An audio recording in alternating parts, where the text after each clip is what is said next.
Selamat pagi anak-anakku semua. Jumpa kembali pada kesempatan ini untuk matematika wajib kelas 11. Pada materi pagi ini kita akan membahas tentang refleksi atau pencerminan.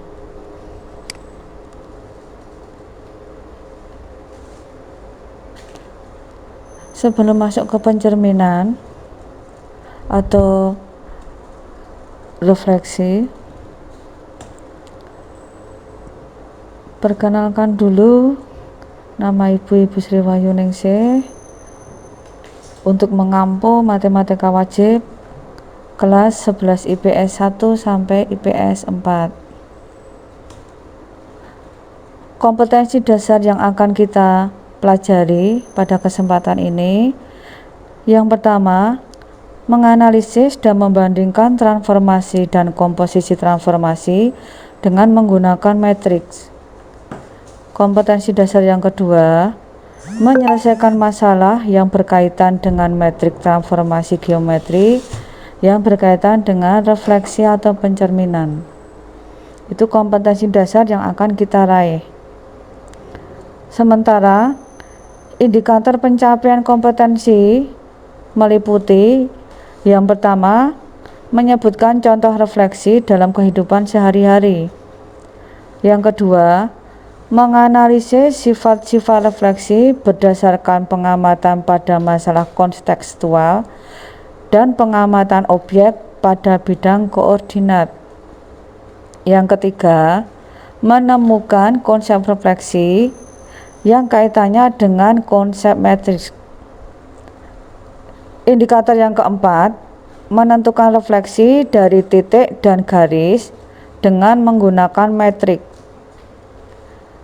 Indikator yang kelima, menyelesaikan masalah refleksi dengan menggunakan konsep metrik dalam menemukan koordinat titik atau fungsi setelah ditransformasi.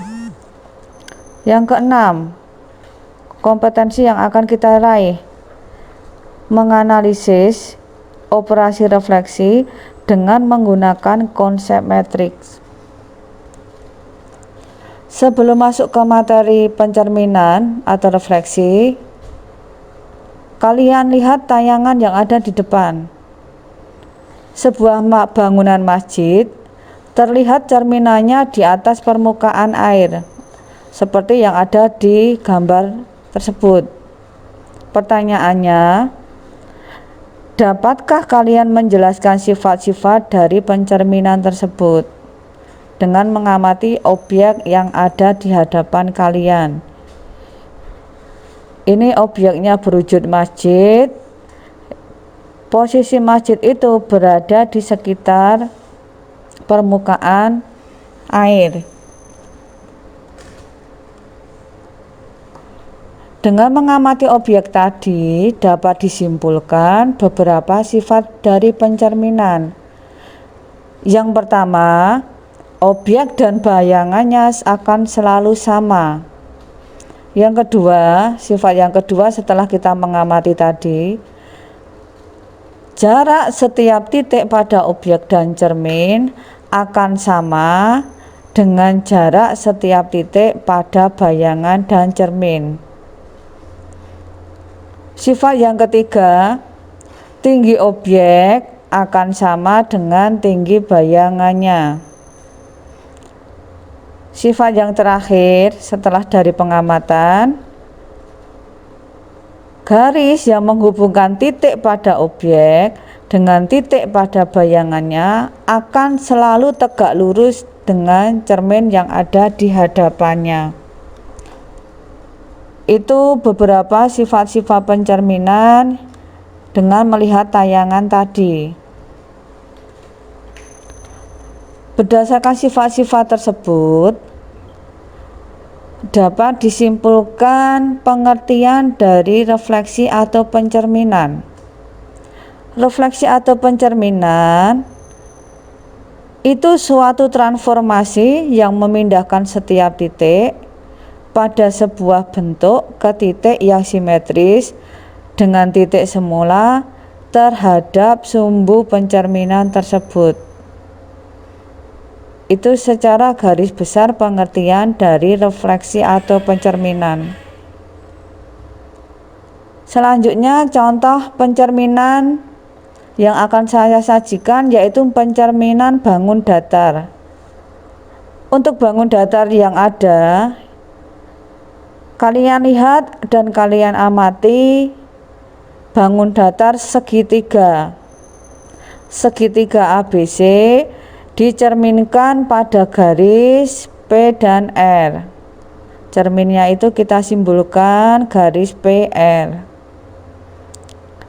Dengan mengamati sifat-sifat di depan tadi, dapat kita simpulkan garis besarnya. Yang pertama, bahwa segitiga ABC akan selalu sama dengan segitiga A aksen, B aksen, C aksen. Akibatnya, luas segitiga ABC akan sama dengan luas segitiga A aksen, B aksen, dan C aksen.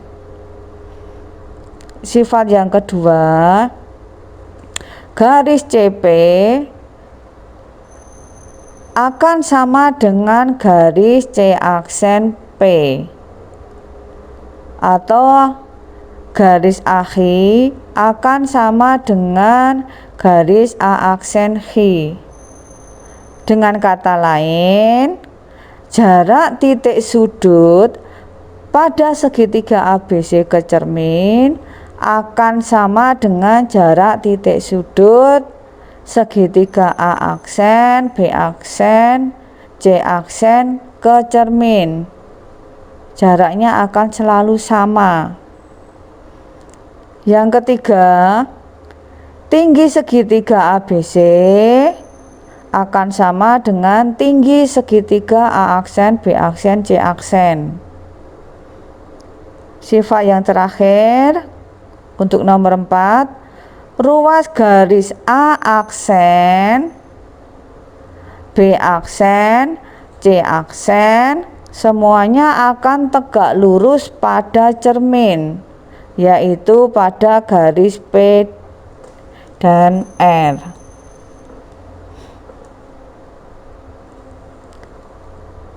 Dalam geometri bidang, sebagai cermin digunakan beberapa pencerminan. Di antaranya, yang pertama pencerminan terhadap sumbu X.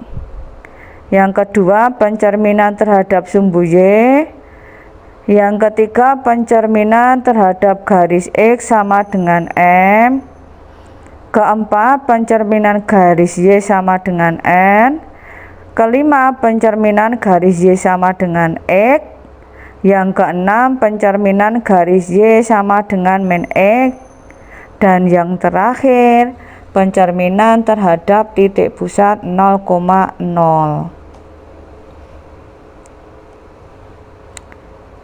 Kita lanjutkan, kita kupas satu-satu beberapa pencerminan yang ada di depan tadi. Yang pertama, refleksi terhadap sumbu X.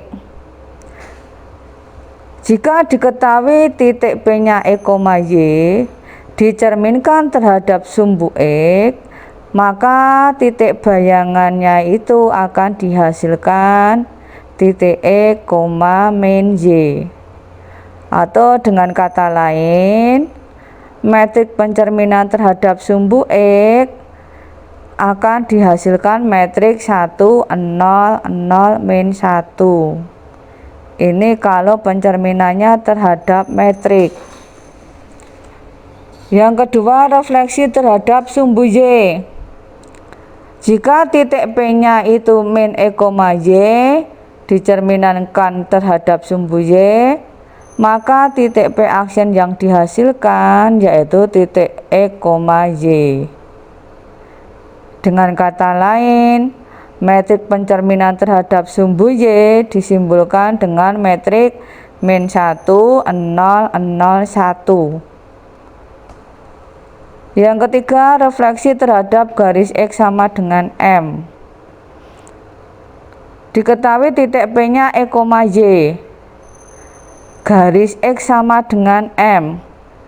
Lihat sumbu X-nya ini. Garis pada sumbu X.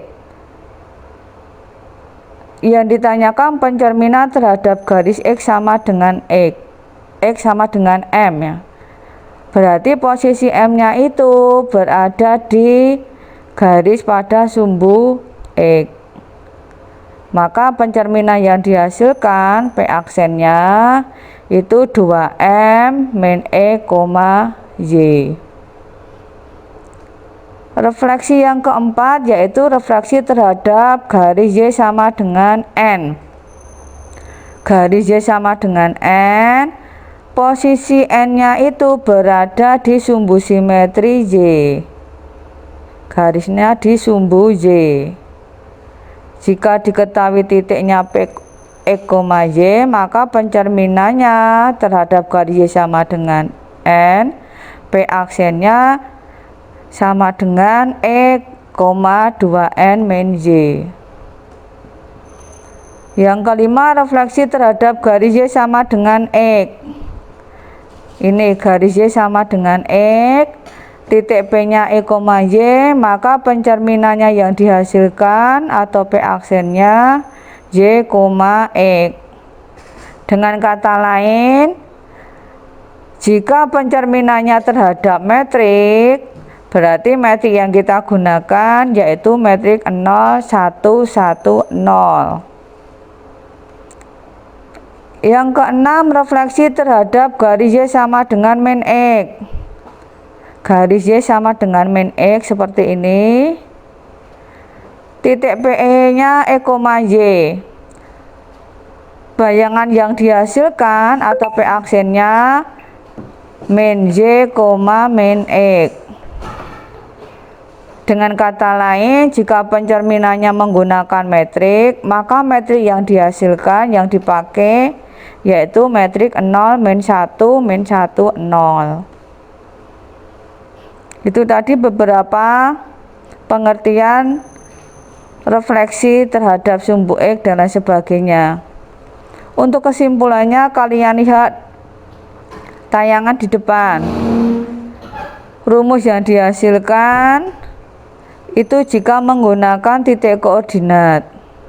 Pemetaannya ada di kolom 2. Refleksinya kalau dengan menggunakan metrik itu ada di kolom 3.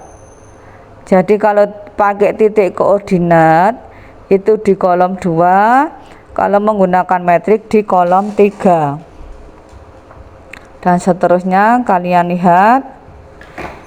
Untuk contoh soalnya kamu lihat satu persatu.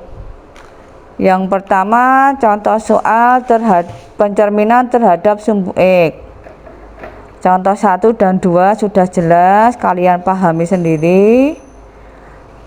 Terus contoh selanjutnya mengenai pencerminan terhadap sumbu Y.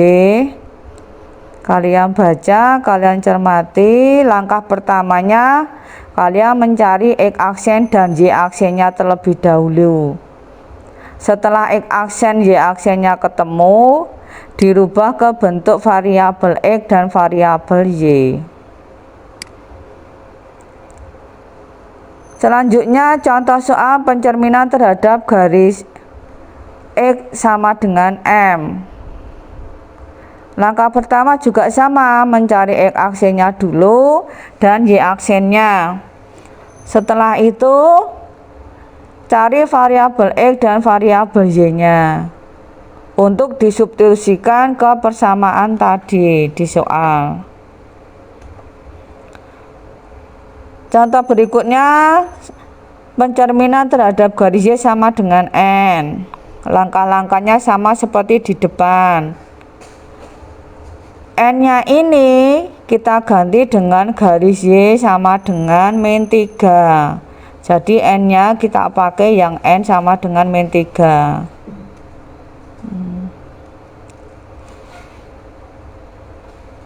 Contoh berikutnya yaitu pencerminan terhadap garis Y sama dengan X. Langkah-langkahnya sama seperti di depan tadi. cari Y aksen dan X aksennya. Kalau sudah ketemu, cari nilai X dan Y-nya untuk disubstitusikan ke soal untuk mencari bayangannya tersebut. Itu contoh soalnya bisa kalian pahami, bisa kalian cermati. Jika ada pertanyaan, silakan lanjut ke via Telegram atau via Classroom. Untuk penjelasan materi refleksi, saya cukupkan sekian. Selamat bekerja dan sukses selalu. Ingat pesan Ibu, jaga kesehatan, jaga stamina, hindari kerumunan, selalu pakai masker, cuci tangan selalu di air yang bersih. Sekian, terima kasih.